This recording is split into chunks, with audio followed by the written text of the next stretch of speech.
Stream select करना is one of the biggest challenge in a students life.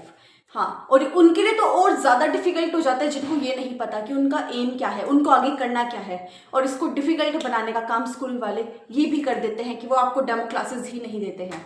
हर कोई videos में यही कहता है कि ना डेमो क्लासेस में आपको समझ आ जाएगा, लेकिन होती ही नहीं डेमो क्लासेस मोस्टली स्कूल्स में। हमारे में तो नहीं थी। सीधा पूछा आपको कौन सी स्ट्रीम चाहिए और उसमें बैठा दिया और सिलेबस करना शुरू करो। अब उसके बाद डांट खाओ अगर आपको अपनी स्ट्रीम चेंज करनी है। तो अब ये सब चीज़ें आप अभी फेस कर रहोगे।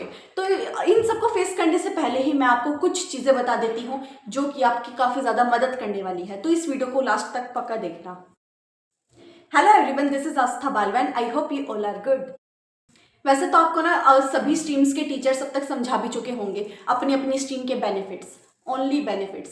हाँ, वो आपको सिर्फ बेनिफिट से बताएंगे कि इस स्ट्रीम से ये कर लो वो कर लो। हर टीचर को सुनने के बाद आपको लगेगा चलो कॉमर्स ही ले लेती हूँ, मैं तो साइंस ही ले लेती हूँ, आर्ट्स ही ले लेती हूँ। But I will try to focus on sharing all the benefits and challenges of my 2 years of experience as a science student. सबसे पहले आपको अपनी गट फीलिंग समझनी है। अब ये मत सोचो कि ना आप साइंस को एज अ प्लान बी लोगे। देखो, अब वो टाइम नहीं है कि आप ना साइंस को, आपने सिर्फ साइंस ले ली और आपका वो प्लान बी तैयार हो गया। आपको जो सब्जेक्ट पढ़ने में बहुत ज़्यादा खुशी मिलती है, आपको वो समझ आता है, खुश होकर पढ़ोगे, वो सब्जेक्ट लो। मैं एग्जाम्पल के साथ समझाती हूँ। अब जो 10th टॉपर्स थे 2 साल पहले, अब उनका 12th का रिजल्ट आएगा। आप उनका 12th का रिजल्ट देखकर समझ जाओगे कि ना उनमें से कुछ की परफॉर्मेंस तो बहुत ज़्यादा बढ़िया हो जाएगी कि कोई 90 से भी 97 पे भी जंप कर जाएगा। लेकिन कुछ 10th टॉपर्स वो होंगे जिनकी 10th में तो 97 98 आए थे, लेकिन अब वो 85 84 पे पहुंच गए होंगे। तो ये सारा का सारा रीज़न होता है स्ट्रीम का कि आपने कौन सी स्ट्रीम ली है। अब जिनके मार्क्स बहुत ज़्यादा अच्छे आए होंगे तो इसका क्या मतलब है, उन्होंने अपनी फेवरेट स्ट्रीम ली होगी। उनका जो गोल है वो उसी स्ट्रीम से रिलेटेड होगा। जैसे किसी को सीए बनना था तो उसने कॉमर्स ली, और किसी को जेई क्रैक करना था इसलिए उसने साइंस ली।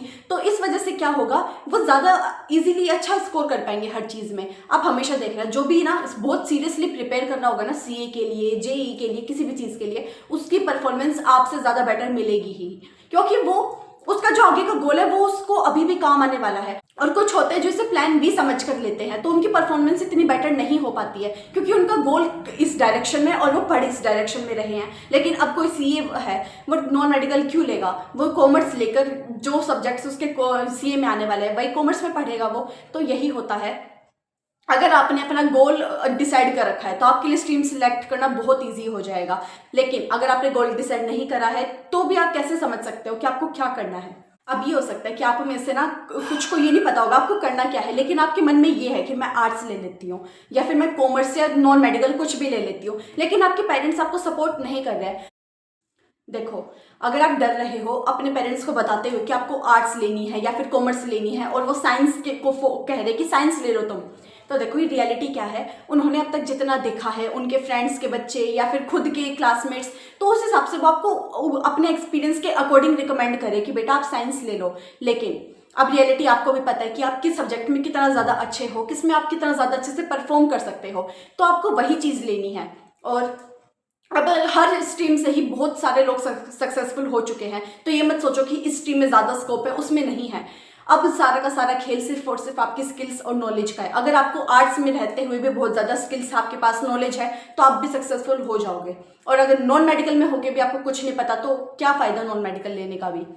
तो जितनी ज़्यादा स्किल्स है उतने ज़्यादा आपके पास स्कोप्स है हर चीज़ में। तो ये भूल जाओ कि इस स्ट्रीम में कम स्कोप मिलेंगे, इसमें ज़्यादा स्कोप्स मिलेंगे। और पेरेंट्स को मनाने का सबसे बेस्ट तरीका है कॉन्फिडेंस दिखाओ। बिलीव मी, मैं जब भी कोई भी डिसीजन होता है ना, अगर मैं कॉन्फिडेंस के साथ बोलती हूँ पापा को, पापा ये मैं करूँगी, तो वो उसी टाइम मान जाते हैं। वो कुछ नहीं पूछते, उनको कॉन्फिडेंस दिख जाता है ना मुझ में कि ये कर लेगी, तो वो तब के तब मान जाएंगे। तो अब ये मत सोचो कि ना पेरेंट्स आकर आपको सपोर्ट देंगे, बेटा तू साइंस ले ले, या नहीं बेटा तो कॉमर्स ले ले, ऐसा नहीं होगा। आपको खुद कॉन्फिडेंस दिखाना है कि पापा मैं ये लूंगी। अगर उनको आपके अंदर कॉन्फिडेंस दिखा तो वो पक्का मान जाएंगे। लेकिन खुद ही घबराए हुए, खुद को डर लग रहा है कि ये स्ट्रीम लेके सारी रिस्पॉन्सिबिलिटी मेरे ऊपर आ जाएगी, मैं कम से कम मेरे पास अब बहाना तो है कि इनकी लिए तो मैं इनको कह दूंगा मेरे कम मार्क्स आए तो। ये मत सोचो, पूरी रिस्पॉन्सिबिलिटी खुद के ऊपर लो, जिस चीज़ में कॉन्फिडेंट हो वो चीज़ लो। एक स्ट्रीम तो ऐसी होगी ना जिसको सोचते लगता है हाँ ये मैं कर लूंगा, तो वही स्ट्रीम लेनी है आपको। और इस चीज़ पर फोकस करो कि आपके गोल के लिए सबसे ज़्यादा हेल्पफुल कौन से सब्जेक्ट्स होने वाले हैं। अपना 100% उन्हीं सब्जेक्ट्स को दो जो आपको लगता है कि ये मेरे गोल में बहुत ज़्यादा हेल्प करने वाले हैं। प्लान बी, प्लान सी कुछ नहीं। अगर आपके पास नॉलेज है तो आप हमेशा सक्सेसफुल होगे ही। तो ये डरो मत। पेरेंट्स, सच में मुझे भी यही डर लगता था इनको, मेरे पेरेंट्स को बोलते हुए कि मैं इनको ये बोलूँगी तो मानेंगे नहीं, लेकिन जब भी मैंने कॉन्फिडेंस के साथ इनको कुछ भी बोला है ये वो तभी मान गया है। तो ट्राई पक्का करना है इस चीज़ को, और डरना बिल्कुल नहीं है, बी कॉन्फिडेंट।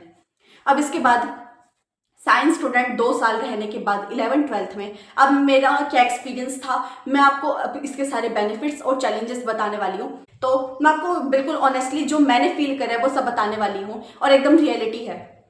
सबसे पहले बात करते हैं बेनिफिट्स की। सबसे पहला है रिस्पेक्ट। इतनी ज़्यादा रिस्पेक्ट मिलती है ना, मानोगे नहीं। मतलब पेरेंट्स इतना प्राउड फील करते हैं बताते हुए कि बेटी तो मेरी साइंस कर रही है। खुद को तुम्हें कितना मजा आता है, मेरे दोस्तों को बताते हैं साइंस ले रखी है मैंने तो। और कि टीचर्स इतना रिस्पेक्ट देंगे आपको, तो रिस्पेक्ट आप मानो ना मानो बहुत ज़्यादा मिलती है। चारों स्ट्रीम्स में सबसे ज़्यादा रिस्पेक्ट साइंस स्टूडेंट्स को मिलती है, ये रियलिटी है। सेकेंड है क्लासमेट्स। क्लासमेट्स आपको ना ऑनेस्टली मैं मतलब बिल्कुल सच बता रही हूँ, मैंने देखा है मेरे स्कूल में सबसे ज़्यादा अच्छे क्लासमेट्स आपको मिलेंगे साइंस में, क्योंकि ना आप बहुत सारे टॉपर्स के पास हो गए। मतलब ना हमारी क्लास में 10th के ऑलमोस्ट जितने भी टॉपर्स थे उनके 75% टॉपर्स मेरी ही क्लास में थे, और इसके अलावा जो बाकी बचे हुए थे वो अपने दूसरे स्कूल से आए थे, वो अपने स्कूल के 10th टॉपर्स थे।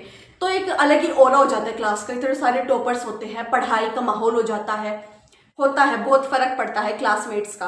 और हर कोई इतना इंटेलिजेंट होता है, हर किसी के पास अलग अलग टैलेंट होता है कि ना हर कोई किसी न किसी सब्जेक्ट में इतना स्ट्रॉन्ग मिलता है, तो काफ़ी इंस्पिरेशन मिलती है। मेरी क्लास में सारे ही इंस्पिरेशन मिलने वाले थे, तो साइंस में होता है इतने ज़्यादा सारे टॉपर्स इंटेलिजेंट मिलेंगे आपको, तो पढ़ाई का ज़्यादा मन करता है और डिस्ट्रैक्ट होने का टाइम कम मिलता है। पढ़ाई इतनी ज़्यादा होती है, डिस्ट्रैक्ट इतना कम ही होता है बच्चा अगर थोड़ा सा भी सीरियस है। और इसके अलावा आप जेईई, नीट, एनडीए ये सब एग्जाम्स दे सकते हो साइंस के बाद।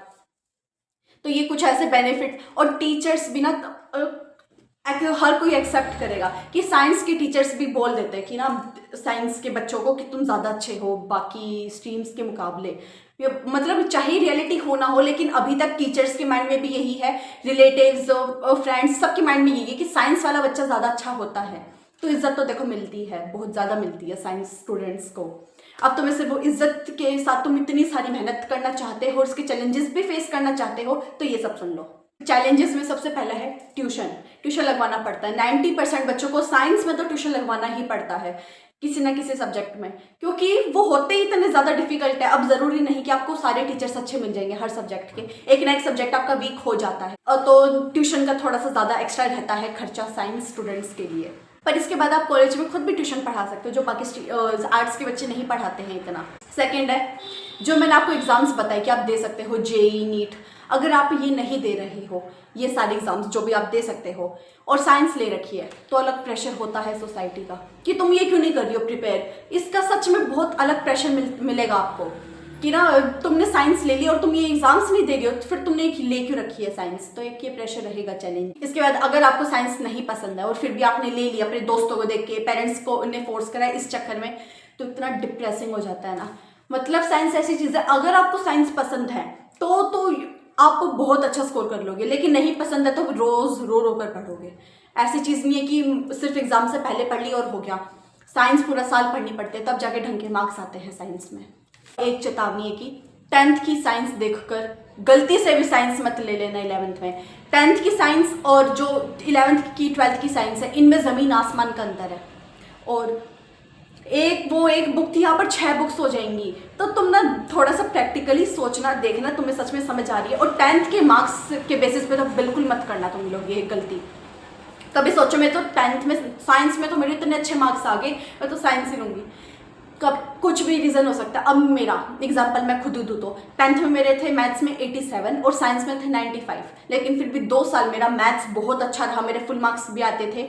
और फिजिक्स केमिस्ट्री मेरे बुरे चल रहे थे, केमिस्ट्री भी ठीक था लेकिन फिजिक्स ज़्यादा बुरा चल रहा था। तो 10th के मार्क्स अलग फैक्टर्स पे डिपेंड करते हैं कि उस टाइम क्वेश्चंस आपका लक कैसा था, आपने जो वो क्वेश्चंस पढ़ रखे होंगे तो वो आगे होंगे एग्जाम्स में, ये कुछ भी रीज़न हो सकता है। लेकिन 10th के मार्क्स के बेसिस पर नहीं। जो सब्जेक्ट सबसे ज़्यादा आपको पूरा साल करने में मज़ा आया था ना, वो सब्जेक्ट लेना आपको एज अ स्ट्रीम। और एक और, एग्जाम टाइम में अपने सीनियर्स को देखा होगा आपने, कॉमर्स स्टूडेंट्स, आर्ट स्टूडेंट्स और साइंस स्टूडेंट्स, इनको कंपेयर करके देखना। इनकी साइंस वालों की शक्लें अलग मिलेगी, ये लोग इतना घबराए हुए होते हैं ना, खासकर फिजिक्स के एग्जाम के दिन। इनकी शक्लें तुम ना सोचोगे भाई क्यों ली है साइंस, और बाकी फिर भी थोड़े चिल मिलेंगे, कॉमर्स वाले भी परेशान मिलेंगे, लेकिन साइंस वालों की तो तुम शक्लें देखोगे ना, मैं देखती थी, मेरी खुद की वैसी शक्ल बनी हुई होती थी एग्जाम टाइम में। तो ये कुछ है, सोच समझ के लेना, ये याद रखना, पढ़ना डेली पड़ेगा, नहीं पढ़ोगे तो जिन्होंने भी प्लान बी सोच के लिया कोई फायदा नहीं है, कोई प्लान बी काम नहीं आने वाला तुम्हें अगर तुमने ढंग से नहीं पढ़ी है साइंस। लास्ट थिंग इज, आपका फ्यूचर सिर्फ एक स्ट्रीम पर डिपेंड नहीं करता है आप, लेकिन हाँ स्ट्रीम का एक रोल होता है कि आप अपने उस स्ट्रीम की वजह से अपने गोल को कितना टाइम दे पाए हो, ठीक है। तो इन सबको याद रखना, और जो भी एग्जाम की तैयारी कर रहा है उस हिसाब से सोच लेना कि इस एग्जाम में 2 साल सच में कितना स्ट्रगल होने वाला है, तो उस हिसाब से ही वही सब्जेक्ट्स लेना जो खुशी खुशी पढ़ पाओ। ये ऐसे सब्जेक्ट्स मत लेना कि पढ़ाई से ही नफरत हो जाए। And all the best. अगर फिर भी कुछ पूछना है तो आप मुझसे पूछ सकते हो, एंड बाय।